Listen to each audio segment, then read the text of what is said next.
მოგესალმებით მეგობრებო, დაგიბრუნდით მომდევნო ვიდეოთი, არაჩვეულებრივ ლოკაციაზე ვარ ამოსული, სიონის წყალსაცავზე. ვეცდები ყველანაირად, რომ ძალიან კარგი ვიდეო გავაკეთო და გადავიღო. გვექნება სხვადასხვა აქტივობა, ძალიან საინტერესო იქნება და შეგიძლიათ მონაწილე გახდეთ ჩემი ამ თავგადასავლის. ეხლა კი გთავაზობთ არაჩვეულებრივ კადრებს, არაჩვეულებრივ ხედებს, რა ხედებიც მე აქ მოსასვლელად გამოვიარე, შეგიძლიათ დაატკბეთ ამ ხედებით.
საკმაოდ ძიმე ბარგი გვაქვს.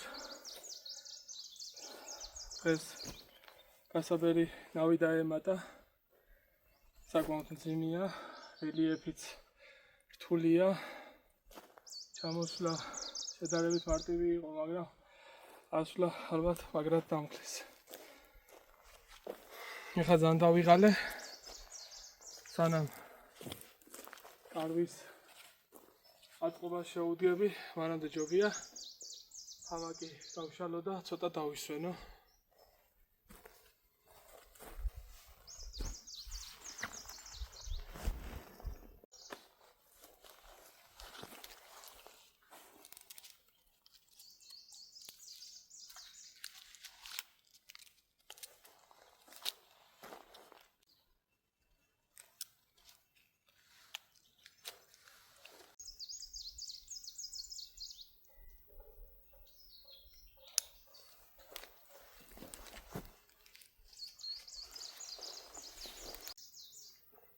მეგობრებო, დღეს ვაპირებ გესაუბროთ ტრავმებზე და ეს კარავიც პირველად იტესტება და იმედია პირდაპირ პრაქტიკით არ მოგვიწევს ტრავმებზე საუბრო.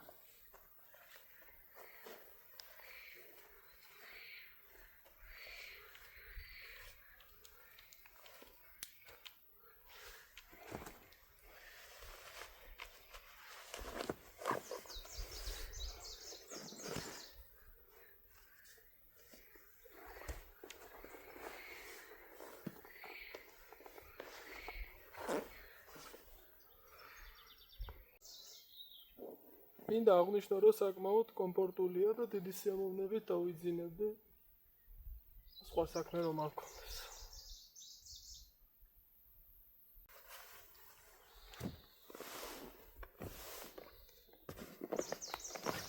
დასვენება კარგია მეგობრებო, მაგრამ სადღაც 1 საათში ამინდის პროგნოზით იმას აიწყებს და ჯობია კარვის გაშლა მოვასწრო, თორე შემდეგ შიგნით ამისველდება, წვიმაში გაშლა არ არის სახარბიელო.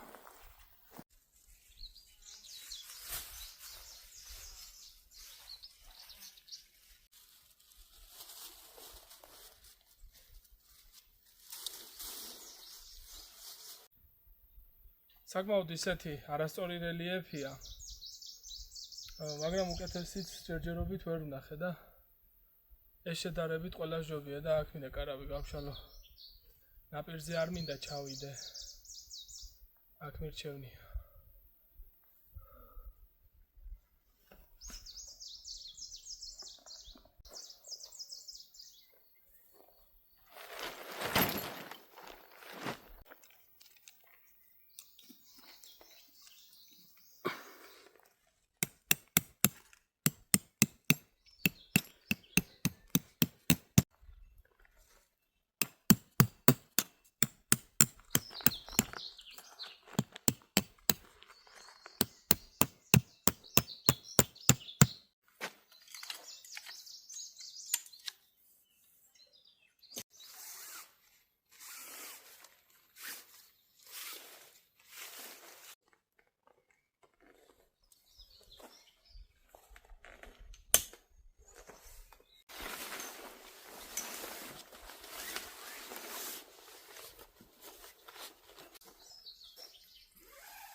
ესეც ასე მეგობრებო, კარბის გაშლას მოვჭი. ეხლა იღრუბლება, დღეს წვიმაა გამოცხადებული. და სანამ წვიმას დაუწყია, ახალი გასაბერი ნავი მაქვს და მინდა გავტესტო სიონის წყალსაცავზე. თქვენთან ერთად, რა თქმა უნდა, პირველი გასვლა იქნება. აქამდე მსგავსი გამოცდილება არ მქონია. საერთოდ ჩემი ვიდეოები დასაწყისში ისეთია, რომ ყველაფერი პირველად ხდება, აქამდე პირველი კემპინგი იყო, პირველი გასვლა საერთოდ. დღეს პირველი გამოცდილება მექნება ნავით ტბაზე და ნახოთ როგორი იქნება, როგორ გავერთობით, როგორ მოგვეწონება. და დანარჩენს უკვე შევხედავთ პროცესში.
საკმაოდ რთულია მეგობრებო.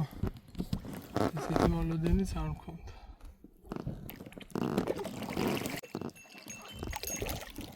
ყველაფერი შეუძლია ადამიანს და ადამიანის გონებას. და თქვენ შეგიძლიათ 2 წამით დააპაუზოთ ვიდეო, გადახვიდეთ და გამოიწეროთ ჩემი არხი. გამოვყევით ამ თავგადასავლებში. იქ ჩემს უკან. კადრშიც გამოჩნდება, რაღაც კომპლექსი შენდება. ზუსტად არ ვიცი სავარაუდოდ, სასტუმროა და ძალიან მოხარული ვიქნები, მე მედია. ეს ადგილი მალე გადაიქცევა საკურორტო ადგილად, იმიტომ აი ძალიან ლამაზია, ვიდეოს დასაწყისშიც ნახავდით როგორი გზა გამოვიარე, როგორი სილამაზე, როგორი ხედები და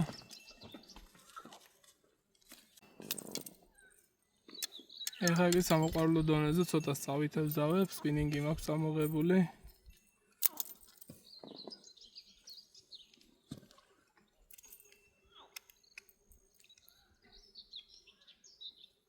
დიდად პროფესიონალურ თევზაობით არ გამოვირჩევი, უფრო სამოყვარულო დონეზე ვარ და მაინც რახან ტბაში უნდა შევსულიყავი, მაინც წამოვიღე ანკესი.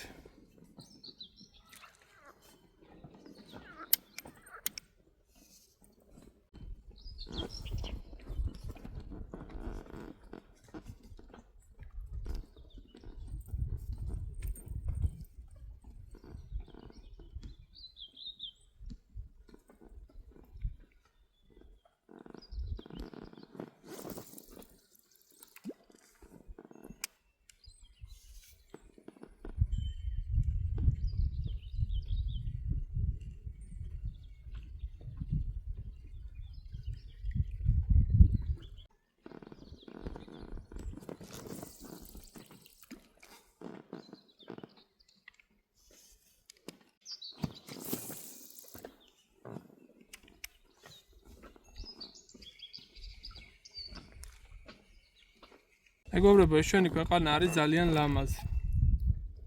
და ძალიან ლამაზი ბუნება გვაქვს. სხვაზე მეტი თუ არა, სხვაზე ნაკლები არანაირად არ არის. უბრალოდ ვინც ამ ბუნებას დაათვალიერებს, მარტივად მიხვდება, რომ საქართველოა. და რითი მიხვდება, იცით? აი რო ჩამოვედი ნაპირზე, ტბაზე შემოსასვლელად, მთელი ნაპირი სავსეა ცელოფნებით, ბოთლებით, სხვადასხვა ნაგავით. Ну არ გადავხედა, არ მინდა ვიდეოში ჩავსვა, იმიტომ რომ უცხოელებიც უყურებენ ვიდეოს და არ მინდა სუდიც წარმოდგენა შეექმნათ ჩვენს ქვეყანას. გაუფრთხილეთ რა ჩვენ ქვეყანას. Ну დავანაგვიანებთ. მე ვიცი რომ ყველას გვიყვარს ჩვენი ქვეყანა და ყველას გვიამაყება და ელემენტარულია. არ უნდა გჭირდებოდეს ამის გამეორება ხშირად. მოხვალ იქეიფებ, აალაგე ლამაზად და წაიღე, რატო ტოვებ? ვინ წაიღებს სხვა შენ გარდა არავინ. აი არა გვაქვს განვითარებული ჩვენ ქვეყანაში ესეთი და შაბათია. შაბათია კი. ეხლა აქ ხალხი უნდა იყოს ზოგი ნავით, ზოგი კატერით. ზოგი სკუტერით, რავი, ყველაფრით. ერთობოდეს ხალხი. აი ჩვენ სამწუხაროდ კარტობისთვის ვერ ვიცით.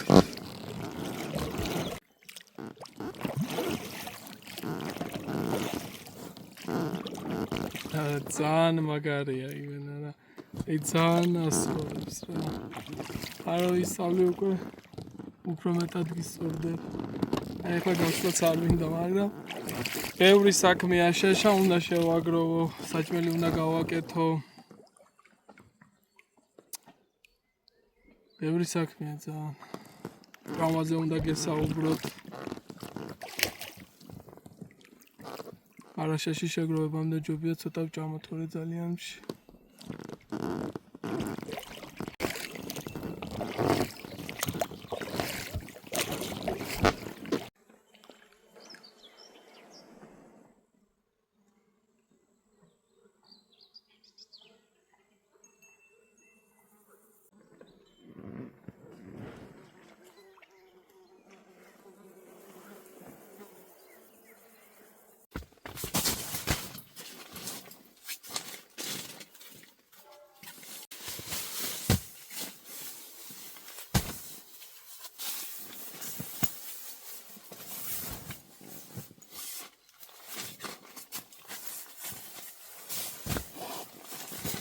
მეგობრებო, ძირითადი საქმეები თითქმის მოვჭი ყველაფერს. არავი გაშლილია. ბაზეც გავისეირნე. ჰამაკი აქეთ გადმოვიტანე. თენი უკვე ადგილი აღარ დარჩა. და ცოტა მომშივდა. წაუხენსებ.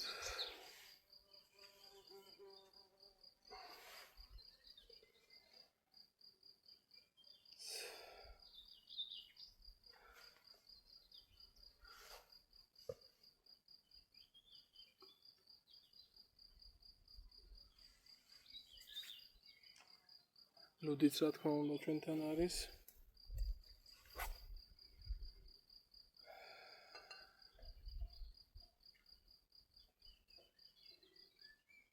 მეგობრებო, ეს დანა აჩუქა ერთმა ძალიან მაგარმა ადამიანმა. ფაქტიურად ის გამოდის ჩემი პირველი სპონსორი. ვასილს ძალიან დიდი მადლობა ამ დანისთვის. ძალიან კარგი დანა, პრაქტიკული, კარგად ვიყენებ. მადლობა ვასილ.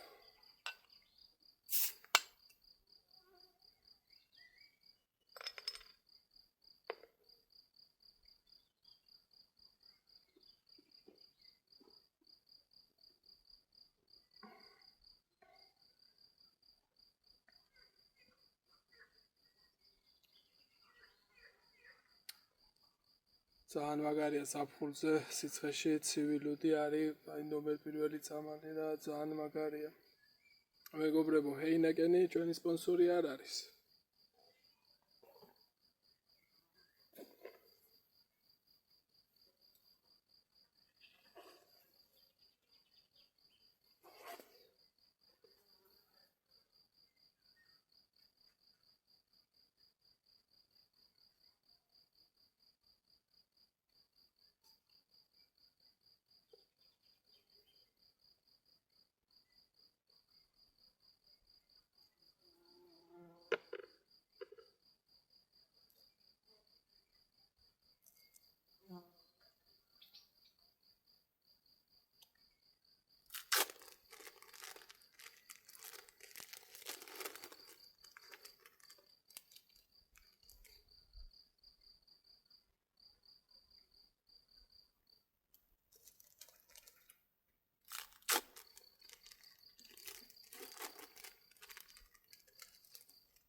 ამ ვიდეოში მინდა განვიხილო ტრამვები.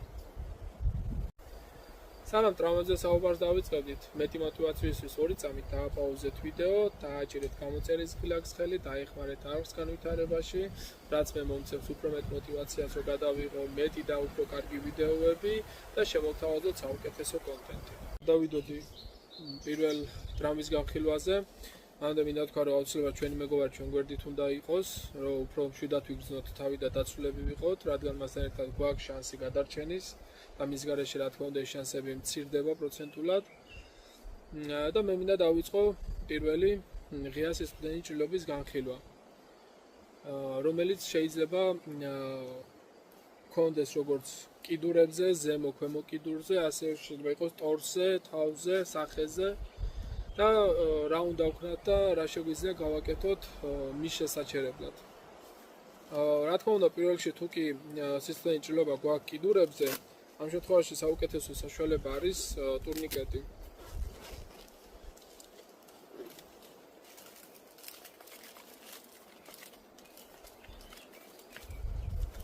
მე ტურნიკეტის გამოყენებაზე ვისაუბრე, მაგრამ მაინც კიდე განვიხილავ.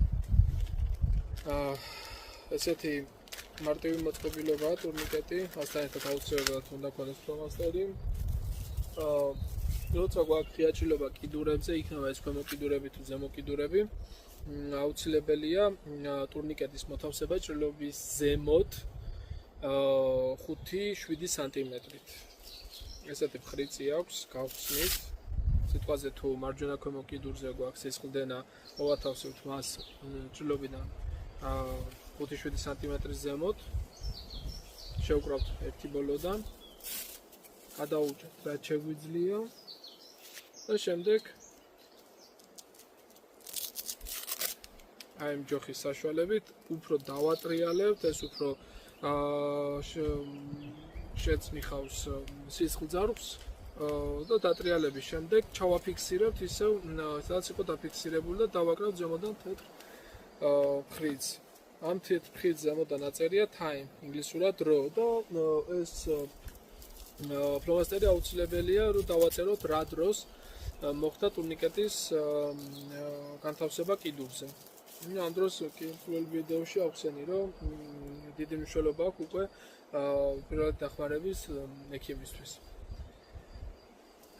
იმ შემთხვევაში, როდესაც, რა თქმა უნდა, თუ დიდი სისხლდენი ჭრილობაა, კიდური რა თქმა უნდა ტურნიკეტის ქვემოთ გალურჯებას დაიწყებს, მაგრამ ეს არ არის საშიში, საშიში არის სისხლდენა და არ უნდა შეგვეშინდეს ჩვენ კიდურის გალურჯების. თუ რა თქმა უნდა დიდი ხნის განმავლობაში ვერ ხდება პაციენტის ჰოსპიტალიზაცია კლინიკაში, შეგვიძლია სადღაც რამდენიმე წამით მოუშვათ შედარებით ეს ტურნიკეტი, რადგან სისხლმა ქვემოთ გადაინაცვლოს კიდურში და სისხლის მომარაგება აღდგეს და ისევ დავაბრუნოთ თავის საწყის პოზიცია. მაგრამ ასევე შეიძლება გქონდეს სისხლდენი ღია ჭრილობა ტორსზე. ამ შემთხვევაში ეს ტურნიკეტი ყოველად უსარგებლოა და ვერ გამოვიყენებთ ფიზიკურად მას. ამ შემთხვევაში კეთდება დამწოლი ნახვევი. დამწოლი ნახვევის emergency bandage, აი აწერია, ჰერმეტულად არის შეკრული. გამოვიყენებთ. შეგვიძლია გავხსნათ. ესეთი კიდე მეორე შეფუთვაა, შეგნით სადაც ვაკუუმში არის შეფუთული.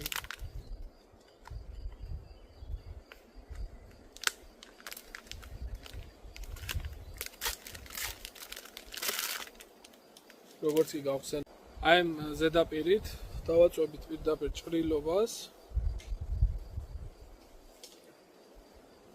გავაკეთებთ ერთ კრუგს, ერთ წრეს. მოვალთ დამჭერთან, ამოვატარებთ დამჭერში. უკან ბრუნდებით. ვაკეთებთ კვლავ ერთ წრეს და აი კლიფსებით, დამჭერებით უკან ვიჭერთ ნახვევს, რათა მოხდეს ზეწოლა და დააწვეს ჭრილობას. ყოველ მოძრაობის დროს უფრო მეტად იკვრება ეს ნახვევი და უფრო მეტად წნეხავს სისხლძარღვებს ჭრილობაში, რომ შეამციროს მათი სანათურის ზომა და სისხლდენაც შეწყდეს. კარგი საშუალებაა იმ შემთხვევაში თუ კი მარტო ვარ და სხვა ვერ ახერხებს ჩვენს დახმარებას. ასევე თუ კი გვაქვს ღია სისხლიანი ჭრილობა, ამ შემთხვევაში სასურველია ავიღოთ ბინტი, თუ რა თქმა უნდა ბინტი გვაქვს, თუ არ გვაქვს შეგვიძლია ავიღოთ ტანსაცმელი, ტანსაცმლის ქვემო კიდე მოვხიოთ, გავაკეთოთ გრძელი ბინტის მაგვარი ნაჭერი. აი ესეთი ბინტი ავიღოთ, შევკრათ რაც შეიძლება, მოჭით გავაკეთოთ და ჭრილობა გადავხსნათ და ჩავტენოთ შიგნით. თუ რა თქმა უნდა უცხო სხეული ახლა ჭრილობაში არ არის და ვიცით რომ ჭრილობა თავისუფალია და ნახეთ კი ჭრილობაა და შიგნით რამე არ არის ჩარჩენილი. ჩავტენით რაც შეიძლება, ანუ არ მოვერიდოთ, უნდა ჩავტენოთ, რაც ჩავა უნდა ჩავტენოთ, სანამ სისხლდენა არ შეწყდება. ჩავდივართ და როგორც კი შევამჩნევთ როგორ სისხლდენა შეწყდება, უკვე დავიწყებთ გადახვევას.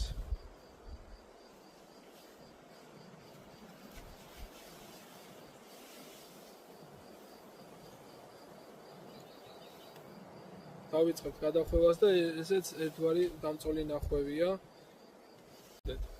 ღია ჭრილობის დროს შეიძლება განვითარდეს ჰემორაგიული შოკი. გონება დაკარგოს, შეიძლება დაჭრილმა ჰემორაგიის ფონზე, სისხლის ფონზე გონება დაკარგოს და ამ შემთხვევაში აუცილებელი რაც არის, აუცილებელია ჰორიზონტალურ პოზაში გადავიყვანოთ და არ გავამოძრავოთ. იყოს ჰორიზონტალურ პოზაში, რომ სისხლის გადანაწილება თანაბრად მოხდეს სხეულის სხვადასხვა ორგანოებში. ამას ეწოდება ჰემორაგიული ტრავმული შოკი, რომელიც მაგ დროს ხდება და პანიკას არ უნდა მივეცით. ესე შევკრავთ და დავიწყებთ დაზარალებულის ევაკუაციას და მაქსიმალურად ვეცდებით მალე უახლოეს დროში გადავიყვანოთ კლინიკაში. რა თქმა უნდა, ყველაფერს როცა აკეთებთ, პარალელურად 112-ში დარეკილი უნდა გქონდეთ და გამოძახებული უნდა გყავდეთ სამედიცინო დახმარება. ასევე გვხდება რა თქმა უნდა, ლაშქრობის და კემპინგის დროს თავისუფლად შეიძლება მივიღოთ ესეთი ტრავმა, წავიქცეთ და წაქცევის დროს ან ტოტი იყოს ქვემოთ, ან გადაჭრილი ხე იყოს, ან რაღაცა უხერხულად დავეცეთ, რაღაც უცხო სხეული მივიღოთ ტრავმა, ან უცხო სხეული აღმოჩნდეს ჩვენ ორგანიზმში.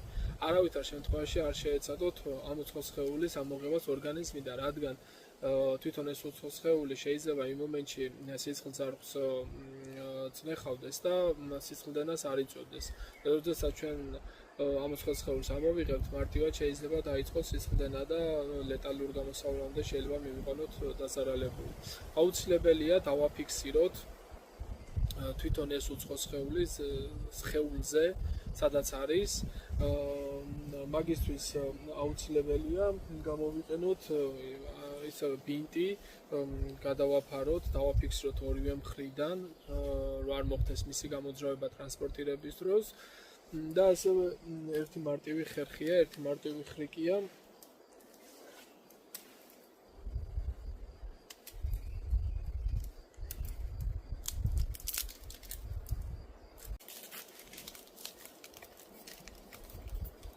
ვამაგრებთ დელიკატ ფიქსატორს, თვითონ ჯოხის ირგვლივ გასწვრივ. ვიღებთ ბინტს და უკვე ბინტით ვიწყებთ შემდგომში თვითონ ამ ფიქსატორის დამაგრებას, რომ უძრავად იყოს, რახან თუ ეს გამოძრავდა, აზრი აქვს მის დამაგრებას, უძრავად იყოს, არ გამოძრავდეს.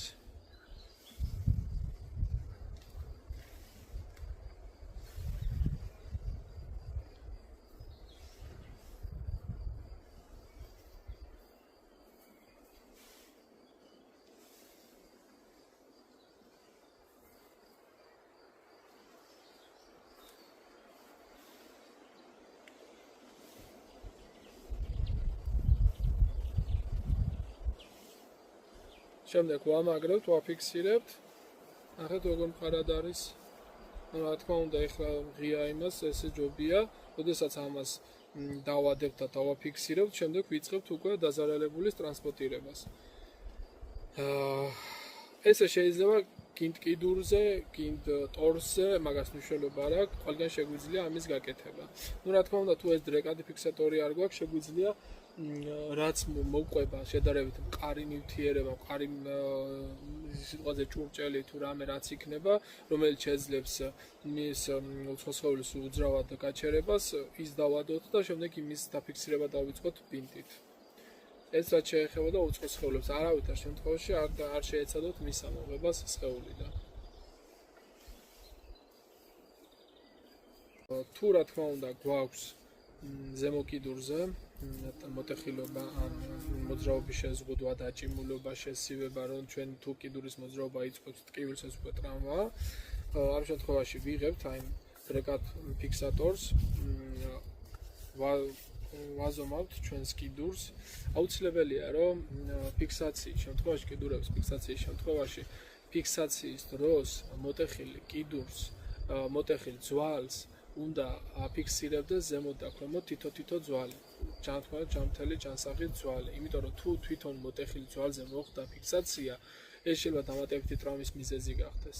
და ამიტომ უნდა ვიცოდეთ, თუ მაგალითად აი სხივის ან იდაყვის ძვლები გვაქვს დაზიანებული და მოტეხილობა ამ არეში, აუცილებლად ტევანიც უნდა დაფიქსირდეს და აუცილებლად უნდა დაფიქსირდეს მხრის ძვალიც. კარგი, თუ გვაქვს სამოკიდურის დაზიანება, ამ შემთხვევაში ვიღებთ დრეკად ფიქსატორს, დრიკავთ მას შედარებით შიგნით, ვაძლევთ ნახევარმთვარის ფორმას.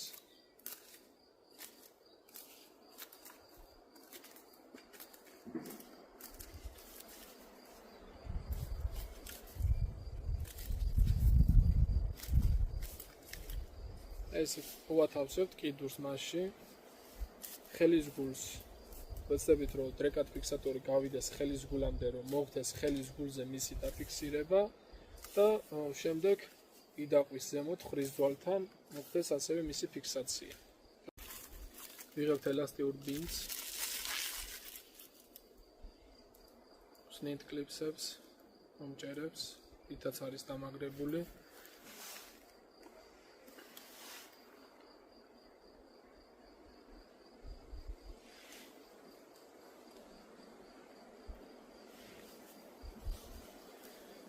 ცალი ხელით ვიჭერთ.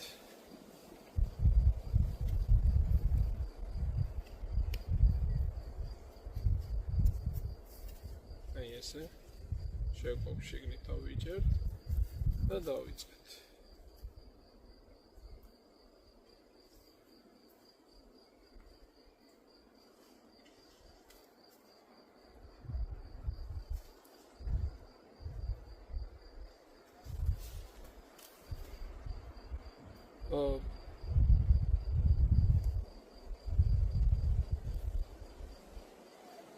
ტევანზე შედარებით მყარად ვაფიქსირებთ, შემდეგ ზემოთ უფრო მსუბუქ ფიქსაციას ვაძლევთ.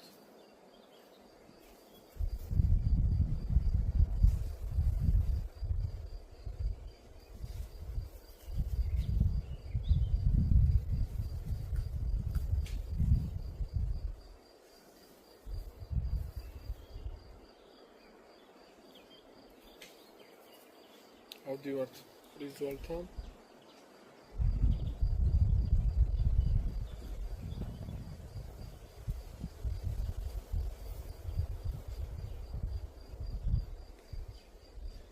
აი აქ უკვე კლიპსების საშუალებით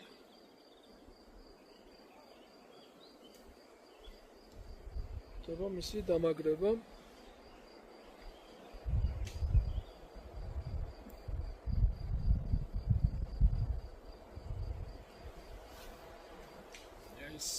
ზემო კიდურები ფიქსირებულია, მყარად არის. ტკივილის შეგიმსუბუქდებათ, როგორც კი კიდურის მოძრაობა შეიზღუდება და ტრანსპორტირებისთვის უკვე მზად არის პაციენტი დაზარალებული. როდესაც ფიქსაციას მოახდენთ ზემო კიდურის, ან შეიძლება მოხდეს ზემო კიდურის ამოვარდნა, ამ შემთხვევაში აუცილებელია გამოვიყენოთ, ანუ კიდური ხო არ უნდა იყოს ჩამოკიდებული და ხო არ უნდა მოხდეს ტრანსპორტირების დროს უბრალოდ კიდურის ჩამოკიდება და მისი ისე გადაადგილება. ამისთვის აუცილებელია მისი ფიქსაცია სხეულთან ახლოს. რომ არ იყოს მოძრაობაში და თავი ავირიდოთ დამატებითი ტრავმებისგან. ამ შემთხვევაში კარგი საშუალებაა სამკუთხა საფენი, სამკუთხა სახვევი, ყველაზე კარგი საშუალებაა.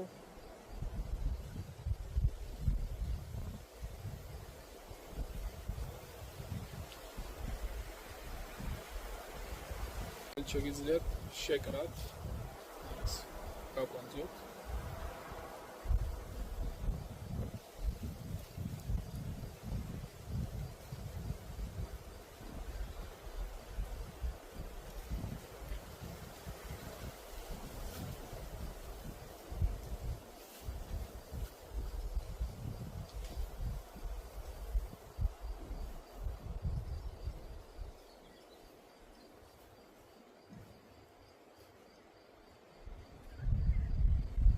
ისე ამგვარად უკვე ზემოკიდური ახლოს არის დაფიქსირებული თორსთან და შედარებით ნაკლებია შანსი დამატებითი ტრავმების მიღებისა.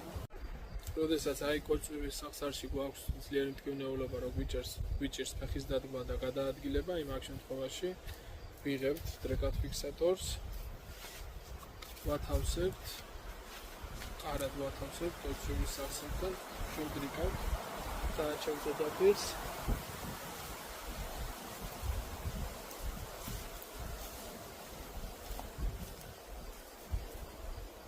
აქაც ელასტიური ბინტის საშუალებით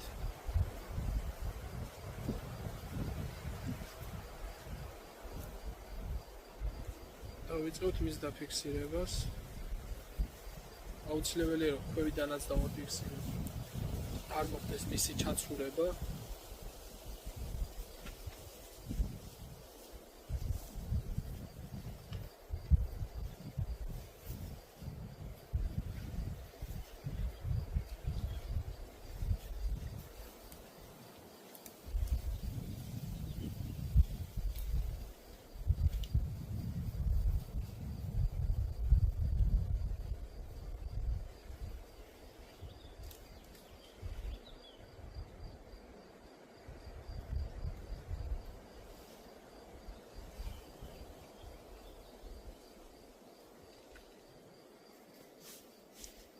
აი ესე მყარად უკვე დაფიქსირებულია კოჭვის სახსარი, მოძრაობა შეზღუდულია და მტკივნეულობა შემცირებულია გამომდინარე იქიდან, რომ ფეხი იმდანად აღარ მოძრაობს, როგორც მანამდე მოძრაობდა. რაც შეეხება ქვემო კიდურზე შედარებით ზემოთ წვივის ძვლების ან ბარძაყის ძვლის მოტეხილობის შემთხვევაში ეს დრეკადი ფიქსატორი არ გამოგვადგება. ამ შემთხვევაში აუცილებელია კონდეს ორი ჯოხი, გრძელი ჯოხი, მინიმუმ ფეხის სიგრძის, დავადოთ პაციენტს და მოხდეს მისი ელასტიური ბინტით ფიქსაცია ქვემო კიდურის შემთხვევაში. ისევე როგორც ზემო კიდურის შემთხვევაში, თუ კი არ გვაქვს დრეკადი ფიქსატორი, ზემო კიდურზე შეგვიძლია გამოვიყენოთ ჯოხები და მათი ფიქსაცია მოხდეს. როდესაც გვაქვს თითის ტრამვის შემთხვევაში, თითის მოტეხილობა შეგვიძლია ჩვეულებრივი ჯოხი. თუ გვაქვს რა თქმა უნდა ხიშპადელი კარგია, ან ნაყინი თუ გვაქვს ვერდით შეგვიძლია ჯოხის ნაყინი თუ გვაქვს შეგვიძლია მისი ჯოხი გამოვიყენოთ, ანუ დაზიანებულ ხიდზე ვადებთ ჯოხს და დაზიანებულ ხიდზე და ელასტიური ჩვეულებრივი ბინტით ვიწყებთ მის დაფიქსირებას. თუ ტრავმა მივიღეთ მეგობრებო მენჯის, მუცლის კუნკერდის არეში, რა თქმა უნდა, ეხლა საველე პირობებში ამის ფიქსაცია ძნელია და ყველაზე კარგი ფიქსაცია არის იყო თუ მოძრავ მდგომარეობაში, მოძრავ პოზაში იყო და არ გამოძრავდეთ რა. ფიქსაცია ესეთი რომ ჩვენ დამოუკიდებლად შევძლებთ, მეტი არ შეიძლება ამის გაკეთება, უბრალოდ ვერ შეძლოთ ვერაფრის გაკეთება. ტრავმების განხილვას მორჩი. თუ კი ვინმეს რამე კითხვები გექნება, შეგიძლიათ კომენტარებში დამიტოვოთ თქვენი კითხვები, დამიკომენტაროთ, შემდეგ მე აუცილებლად გიპასუხებთ. შეგიძლიათ პირადად მომწეროთ Facebook-ზე, Instagram-ზე, სადაც თქვენ მოგიხერხდებათ. ეხლა კი დროა ბურგერის კეთება დავიწყო, რომელიც მე ძალიან მიყვარს. და ვნახოთ როგორი გამოვა.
თითქმის ყველაფერს მოვჭი.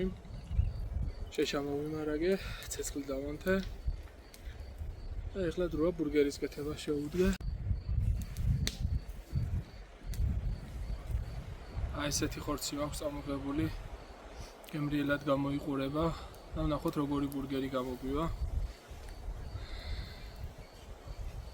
ეს საერთოდ ფარში არ მიყვარს ბურგერისთვის და ყოველთვის ვცდილობ ჩემით დავკეპო ხორცი. უფრო მკვრივიც გამოდის შემდეგ და არ იშლება რა.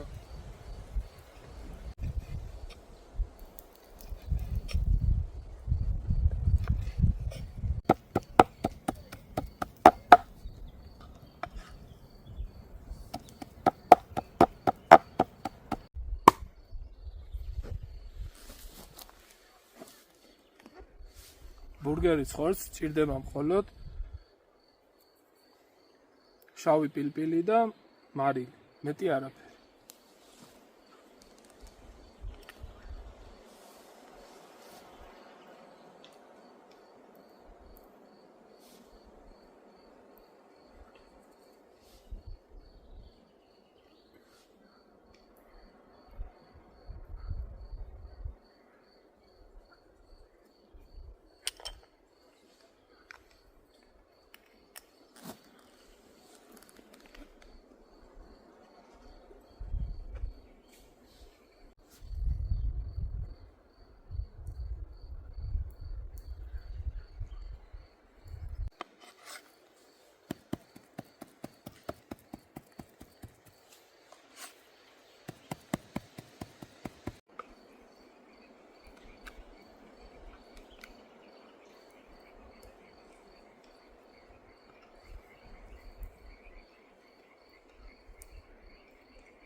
ესეც ჩვენი ბურგერი მეგობრებო. საკმაოდ მათი სამძლევრად გამოიყურება და შეგვიძლია დავაგემოვნოთ. ესეც ჩვენი ბურგერი. პირველი დღეში გაკეთებული ბურგერი სხვათა შორის მაყოფილი ვარ, ესეთი მოლოდინი არ ქონდა და პროცესით ვარ გაყოფილი დაგემოვნებით, ეხლა დავაგემოვნ.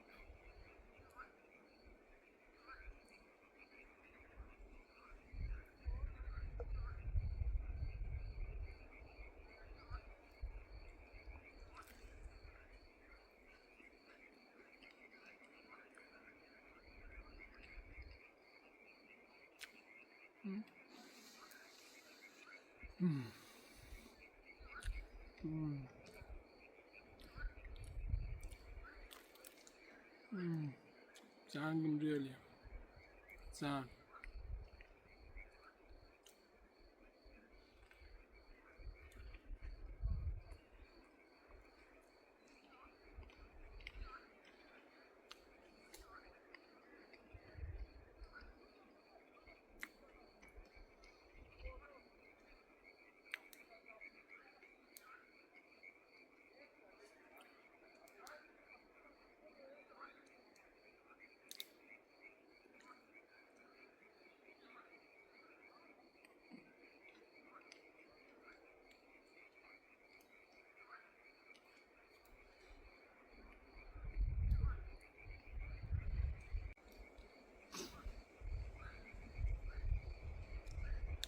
რავი, რა ვთქვა. გემრიელია ძალიან. ესეც დღის საუკეთესო დასასრული.